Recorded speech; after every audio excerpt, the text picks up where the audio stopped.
স্বৈরাচার শেখ হাসিনার শাসনামলে রাজশাহীতে জামাতে ইসলামী ও ইসলামী ছাত্র শিবিরের ১১ জন নেতাকর্মীর মৃত্যু হয়েছে বলে দাবি করেছেন রাজশাহী মহানগর জামায়াতের আমির ডাক্তার কেরামত আলী।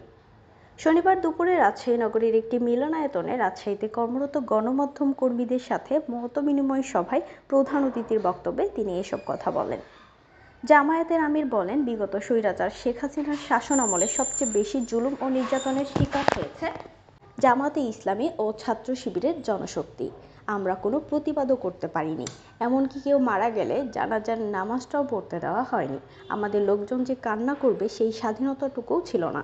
দেশের পটভূমি পরিবর্তন হওয়ায় রাজনৈতিকভাবে প্রতিশোধ নিলে আমাদেরই বেশি প্রতিশোধ নেওয়া উচিত, কিন্তু জামাতে ইসলাম প্রতিহিংসার রাজনীতি করে না। তিনি আরও বলেন, জামাত প্রতিশোধ নিতে চায় না।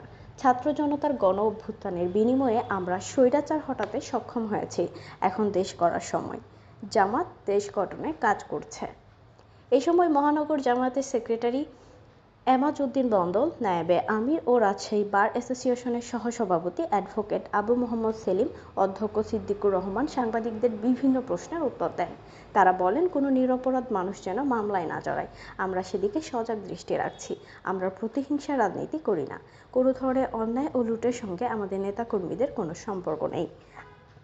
আগামীতে অনেক কাজ আছে। আগামীতে জনগণকে ভোটের অধিকার ফিরিয়ে দিতে চাই জামাত। আমরা নতুন প্রজন্মকে ন্যায় ও সত্য সম্পর্কে জানাতে ও চেনাতে চাই। নগর জামায়াতের মিডিয়া ও প্রচার সম্পাদক অধ্যাপক সারোয়ার জাহান প্রিন্সের সঞ্চালনায় অনুষ্ঠানে রাজশাহী বিশ্ববিদ্যালয় ছাত্র শিবিরের সভাপতি আব্দুল মোহাইমিন, রাজশাহী মহানগর ছাত্র শিবিরের সভাপতি সিফাত আলম সহ রাজশাহীতে কর্মরত প্রিন্ট, অনলাইন ও ইলেকট্রনিক মিডিয়ায় কর্মরত সাংবাদিকবৃন্দ উপস্থিত ছিলেন। হাবিবা সুলতানা শান্ত, রাজশাহী।